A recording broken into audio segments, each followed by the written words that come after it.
राधे राधे भक्तों। अर्जुन ने कहा, हे प्रभु, अब आप मुझे श्रावण माह के कृष्ण पक्ष की एकादशी की कथा सुनाने की कृपा करें। इस एकादशी का क्या नाम है? इसकी विधि क्या है? इसमें किस देवता का पूजन होता है? इसका उपवास करने से मनुष्य को किस फल की प्राप्ति होती है? भगवान श्री कृष्ण ने कहा, हे श्री धनुधर, मैं श्रावण माह की पवित्र एकादशी की कथा सुनाता हूँ। ध्यान पूर्वक श्रवण करो। एक बार इस एकादशी की पावन कथा को भीष्म पितामह ने लोकहित के लिए नारद जी से कही थी। एक समय नारद जी ने कहा, हे पितामह, आज मेरी श्रावण के कृष्ण पक्ष की एकादशी की कथा सुनने की इच्छा है, अतः आप इस एकादशी की व्रत कथा विधान सहित सुनाइए। नारद जी की इच्छा को सुन पितामह भीष्म ने कहा, हे नारद जी, आपने बहुत ही सुंदर प्रस्ताव किया है। अब आप बहुत ध्यानपूर्वक इसे श्रवण कीजिए।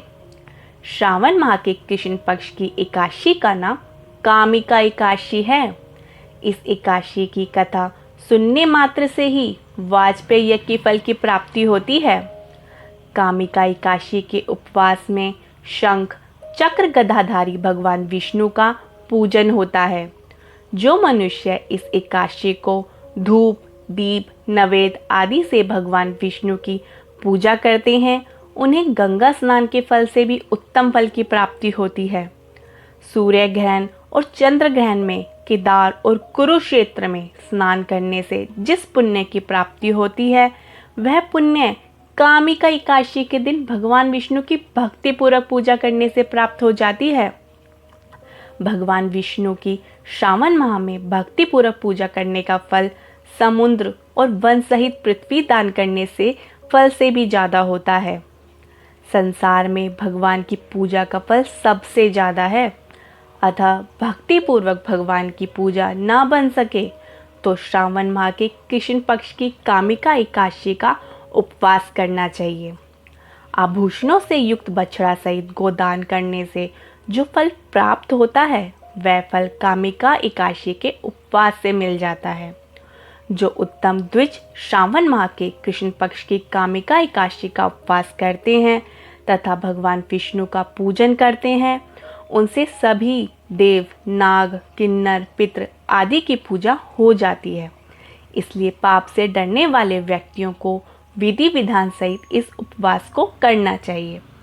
संसार सागर तथा पापों में फंसे हुए मनुष्य को इनसे मुक्ति के लिए कामिका एकादशी का व्रत करना चाहिए। कामिका एकादशी के उपवास से भी पाप नष्ट हो जाते हैं। संसार में इससे अधिक पापों को नष्ट करने वाला कोई और उपाय नहीं है।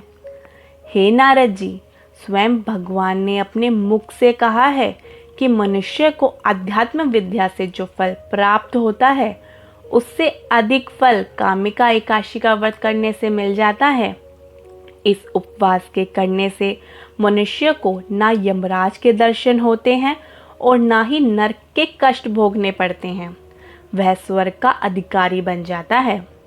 जो मनुष्य इस दिन तुलसी दल से भक्तिपूर्वक भगवान विष्णु का पूजन करते हैं, वे संसार सागर में रहते हुए भी इस प्रकार अलग रहते हैं जिस प्रकार कमल पुष्प जल में रहता हुआ भी जल से अलग रहता है। तुलसी दल से भगवान श्री हरि का पूजन करने का फल एक बार स्वर्ण और 4 बार चांदी के दान के फल के बराबर है। भगवान विष्णु रत्न, मोती, मणि आदि आभूषणों की अपेक्षा तुलसी दल से अधिक प्रसन्न होते हैं। जो मनुष्य प्रभु का तुलसी दल से पूजन करते हैं, उनके सभी पाप नष्ट हो जाते हैं। हे नारद जी, मैं भगवान की अति प्रिय श्री तुलसी जी को प्रणाम करता हूँ। तुलसी जी के दर्शन मात्र से मनुष्य के सभी पाप नष्ट हो जाते हैं और शरीर के स्पर्श मात्र से ही मनुष्य पवित्र हो जाता है। तुलसी जी को जल से स्नान कराने से मनुष्य की सभी यम यातनाएं नष्ट हो जाती हैं। जो मनुष्य तुलसी जी को भक्तिपूर्वक भगवान के श्री चरण कमलों में अर्पित करता है, उसे मुक्ति मिल जाती है। इस कामिका एकादशी की रात्रि को जो मनुष्य जागरण करते हैं और दीपदान करते हैं, उनके पुण्य को लिखने में चित्रगुप्त भी असमर्थ है। एकादशी के दिन जो मनुष्य भगवान के सामने दीपक, एक गांव में एक वीर क्षत्रिय रहता था। एक दिन किसी कारणवश उसकी ब्राह्मण से हाथापाई हो गई और ब्राह्मण की मृत्यु हो गई। अपने हाथों मरे गए ब्राह्मण की क्रिया उस क्षत्रिय ने करनी चाहिए, परंतु पंडितों ने उसे क्रिया में शामिल होने से मना कर दिया। ब्राह्मणों ने बताया कि तुम पर ब्रह्म हत्या का दोष है, पहले प्रायश्चित कर इस पाप से मुक्त हो, तब हम तुम्हारे घर भोजन करेंगे। इस पर क्षत्रिय ने पूछा कि इस पाप से मुक्त होने का क्या उपाय है।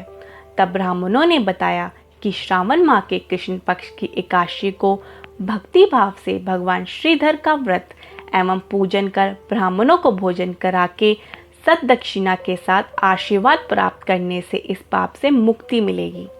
पंडितों के बताए हुए तरीके पर व्रत करने वाली रात में भगवान श्रीधर ने क्षत्रिय को दर्शन देकर कहा कि तुम्हें ब्रह्म हत्या से मुक्ति मिल गई है।